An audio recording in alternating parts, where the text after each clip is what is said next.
Hey guys, welcome. Mr. Frederick, the Good Word. I hope everyone's doing good today.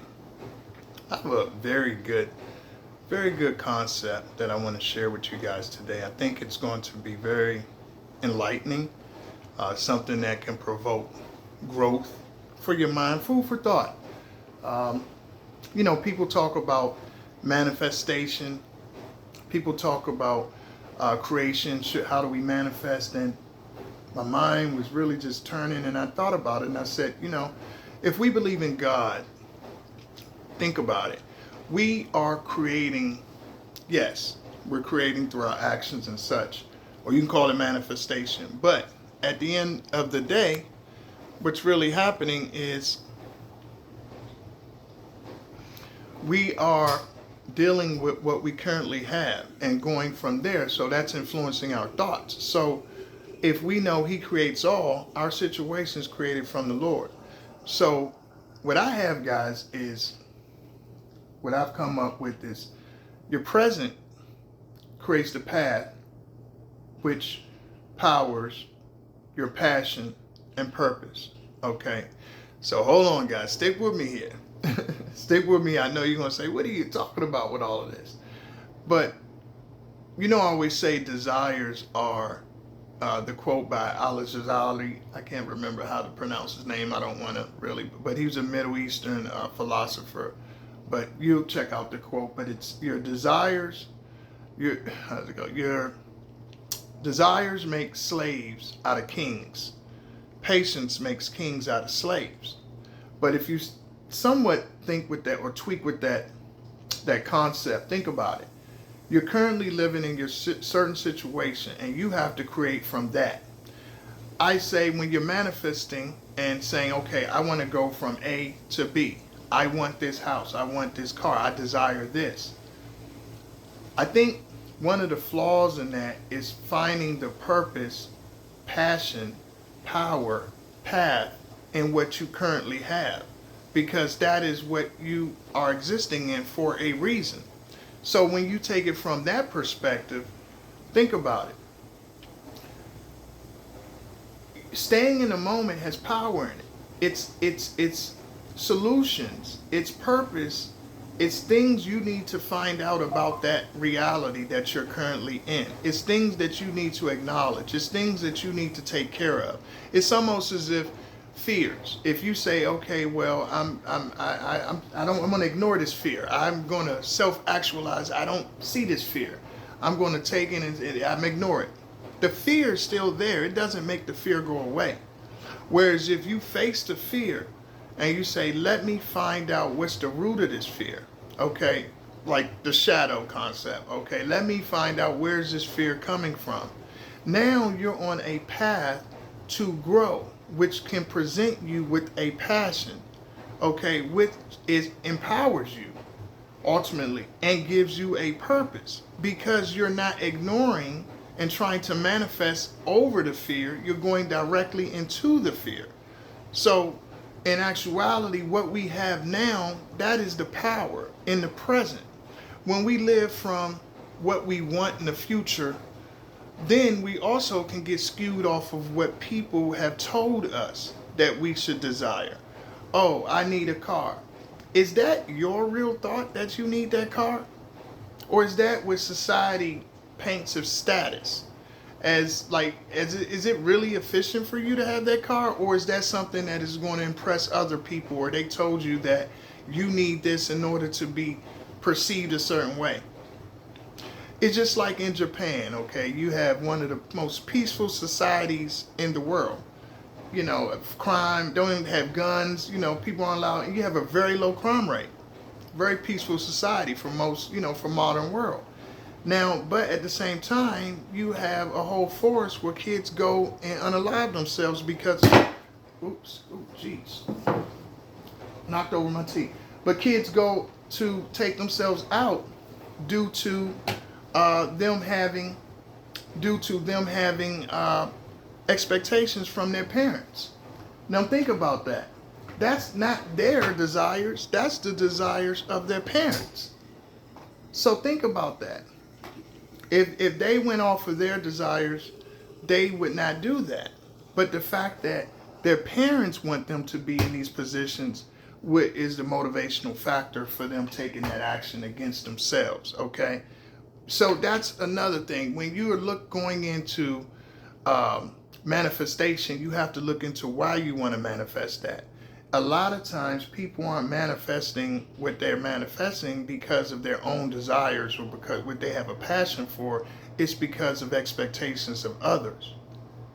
So also, you go into, you can just go back into what God says is to things work out for the good who those believe in the Lord. So he's not saying things in the future. He's not saying, he said all things. He's not saying things in the past. He's saying things. So right now, what you're looking at, you need to find in the present, what is the answer for now? What can I find as a solution to right now that I'm existing in? When you start getting into manifesting and what you want, you get away from the present. Because the present, the answers, the gift is there. That's where you get your path, your power, your passion, and your purpose. Passion is key. Passion is key. Passion is key for a few reasons. One reason passion is key is because it drives you. Okay, your purpose is what is more consistent. It is what is more the overall destination, the overall theme, okay, of who you are. And other things added on from there. But we're all God's creation. So he created us for a purpose. And the passion drives that purpose. And the path directs the passion. So it's all connected to give you power. Okay? And when you're away from that concept, you are now not in your power. You're in a whole nother place where you don't need to be. The further you get away from those concepts, those five, your present, path, passion, power, purpose. The further you get away from those, you're out of alignment. Because the concept is, if you want peace, you can't have peace without passion. Okay? Because the action is going to create that peace. It's just like I was talking about in one of my old videos you could look at. I talk about war. And you can't have peace without war. The action of war created the peace. If someone is to come and try to attack you, okay, now you're just minding your business. You have to have an action of defense to retaliate against them in order to put you back into a peaceful state. You can't just sit there and say, I'm going to be in peace. You'll be not here anymore. You see, so you have to have action in there, which is going to be driven by your passion to stay alive. And I also want to go into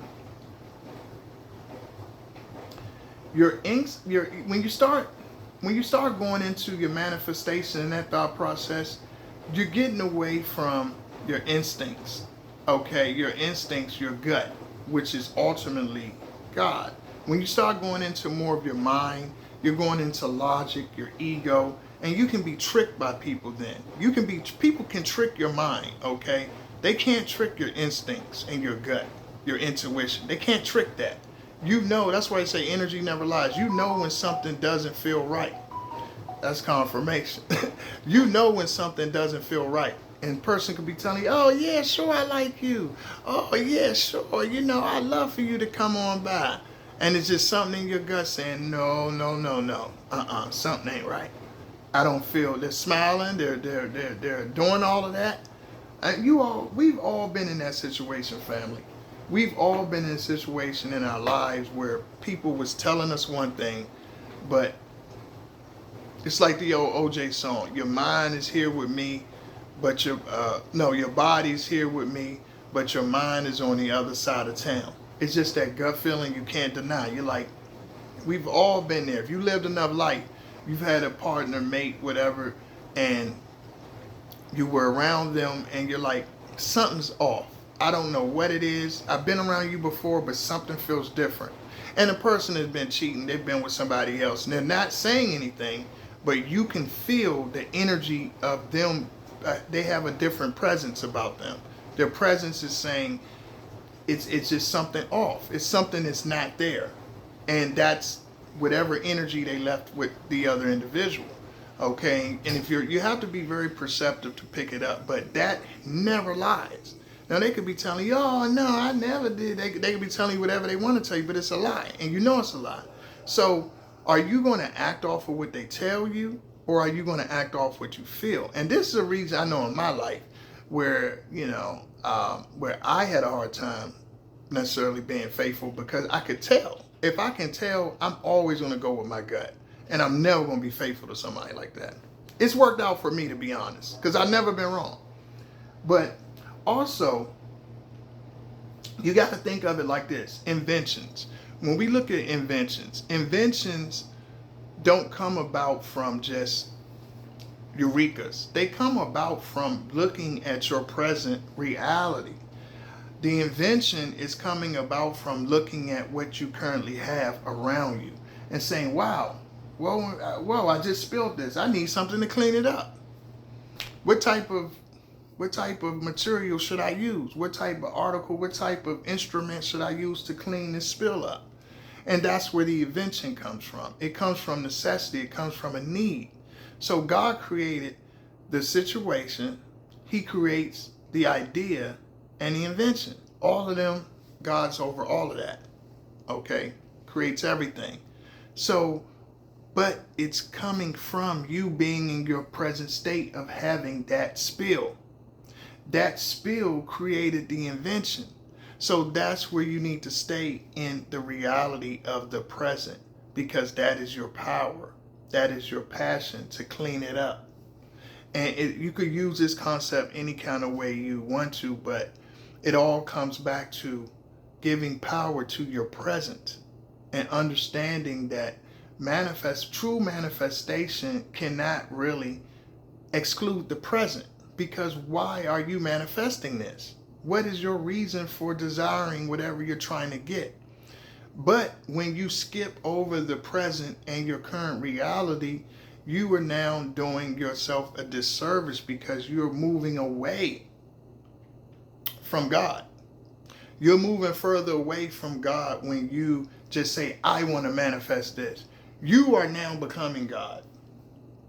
Whereas if you paid attention to your reality, you find a solution, you find a purpose, you find a passion, and now you're on your correct path.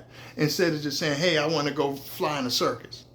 I want to go just, be an astronaut.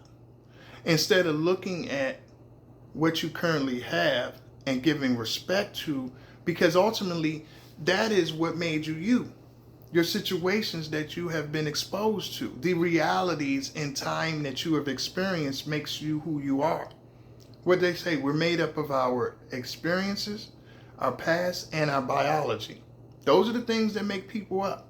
What they've been through, the environment, nature and nurture.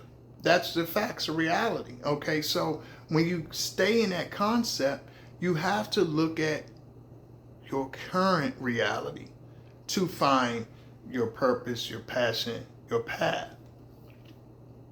I know, guys, it sounds a little, but trust me, it's a method to what I'm saying. I'm saying that you have to have acceptance and you find your strength in your situation. And you can look at all sorts of situations. You see people who have been incarcerated, okay? You look at the great late Malcolm X, okay? And Nelson Mandela. Both of them had stints of incarceration for different reasons. But the result was both of them had those times of solitude, those times of confinement, that they were able to develop and blossom into who we know them as now, as heroes, leaders of the past. That now people in the current reality study and follow their concepts, okay, their inspirations for people.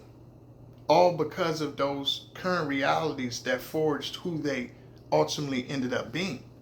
So that's why I'm saying, family, that forget the manifestation and look at around you. Find what's around you and the purpose, and find your situation out of that. Don't just say, hey, I want to get out of this hood or this bad situation or this turmoil that I'm in. What is this turmoil trying to tell me? What am I learning from this? Where are the solutions in this turmoil? That's creativity. That ultimately goes back to God, because God gave you that situation. Don't skip past it. It's like skipping from the first grade to the 12th grade.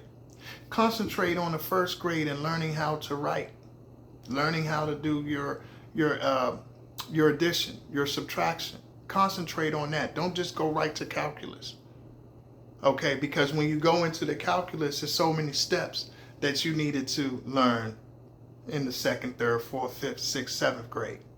Okay, and you just stay with that concept and all of these different analogies that I'm giving you. You stay in that and find a purpose and know that God has you in that situation for a reason. Don't fight it. Don't fight it, because you will find your purpose in your present. You know, people often try to pull a wool over your eyes in this world. People try to play to your ego, play to your logic, play to your mind. But guess what? Your thoughts, your insecurities, they cannot do that.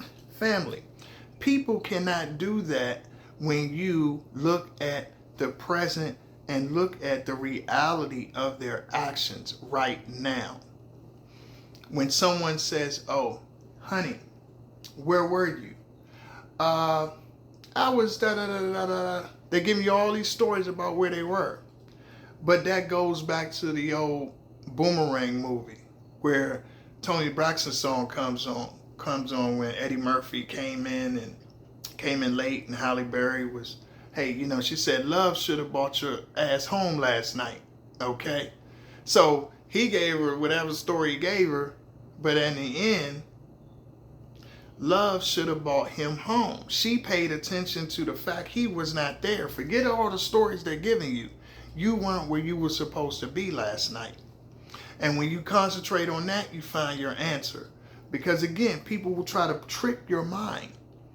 But she was able to find her purpose in the movie. She was able to focus on those kids, her school, because she paid attention to the present and not let him sell her a false manifestation of them being together when his actions was not displaying that he wanted that reality for her. Because love should have brought his ass home last night. All right, guys, I hope I got enough out of that. But remember what I'm saying. Your present creates the path to give you a passion, to empower you in your purpose. Peace.